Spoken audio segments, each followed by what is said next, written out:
What is up, everyone, and welcome to a very special edition of The Danny Show. I'm your host, Daniel Cody, and this is where I give commentary and reviews on all things wrestling. Thank you guys so much for joining. Tonight's episode of SummerSlam this year should be called Divide and Conquer because it was so much division between families as well as alliances. Tonight we opened up the show with Liv Morgan versus Rhea Ripley, where, as I predicted, Simp 19 Dom, that doggone Simp 19 Dom, turned on his girlfriend in the script, Rhea Ripley, who, by the way, much respect to Rhea for putting her own shoulder back in place to continue the fight. And if I must say, the Cleveland Browns Stadium should really be host to a WrestleMania. That is a huge stadium that could really host a WrestleMania someday.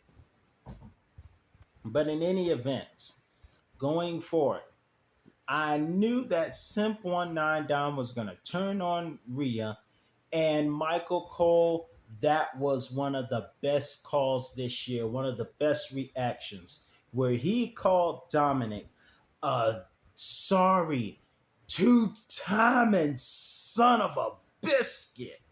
That was a perfect line. Pat McAfee calling him a POS. But Michael Cole always delivered. It was perfect. And that's not the only thing going on, because Judgment Day, as we know it, is completely torn apart because Rhea Ripley has been betrayed. And later on that night, Gunther would gain the World Heavyweight Championship thanks to outside interference from Finn Balor. And we saw the demon in Finn's eyes as he put Gunther's leg on the rope to break the count. And he had that demon look in his eyes.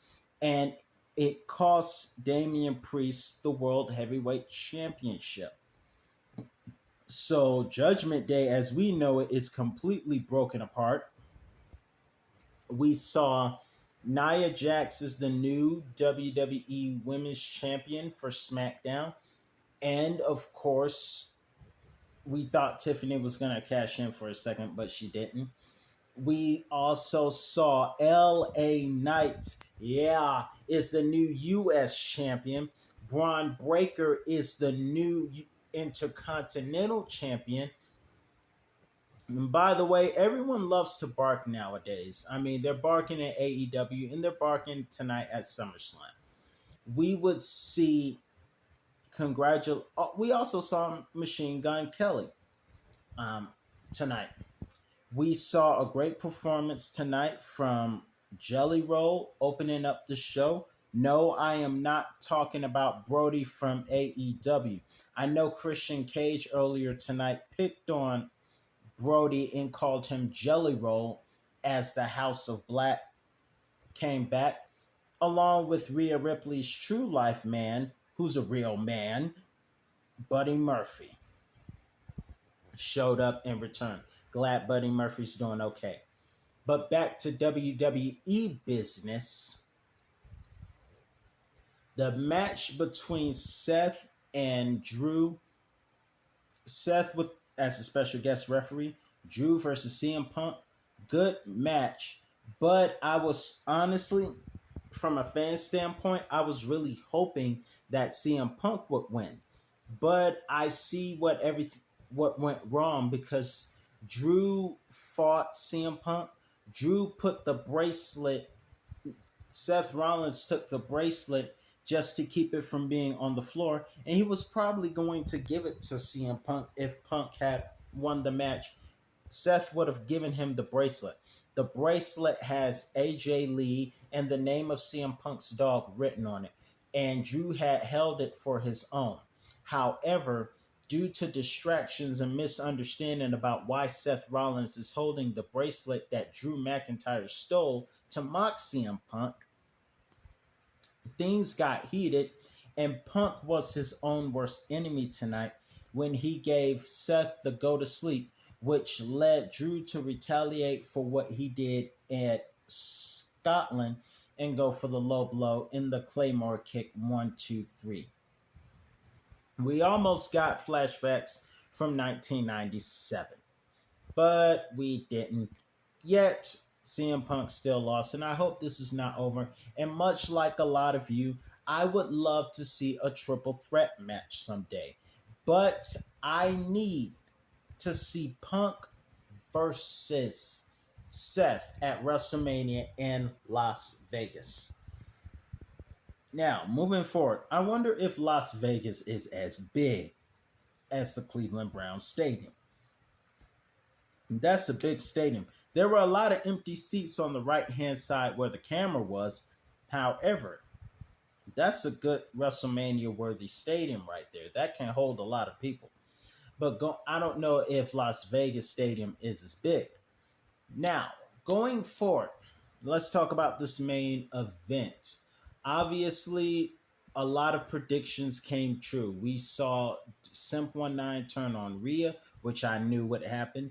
And we saw a lot of interferences on the behalf of Cody. Arn Anderson said Cody had backup. Kevin Owens and the Viper Randy Orton returned.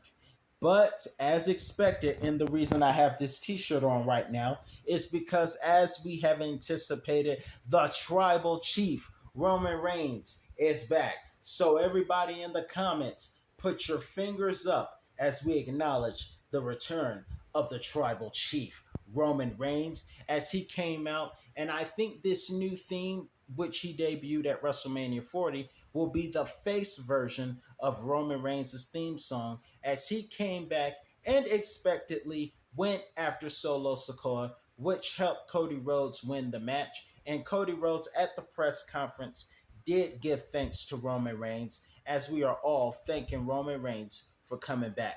Now, with Roman Reigns being back, I know that we are going to have some civil warfare going on. Hopefully, the Usos will realign with Roman Reigns. And the big question, where does The Rock stand? Because rumor has it that he is done filming for the new documentary on the UFC guy and will be returning soon. So, where does The Rock stand? I don't know. But I would love to see The Rock versus Roman at WrestleMania in Las Vegas as well. But tonight in All Out SummerSlam in Cleveland was a great night to me. A lot of great storytelling, in my personal opinion. I enjoyed it. Let me know in the comments if you enjoyed it. I'm your host, Steve Cody. That's all the time I have for you today, and I'll be back with another review on all things wrestling. Have a great weekend, everyone.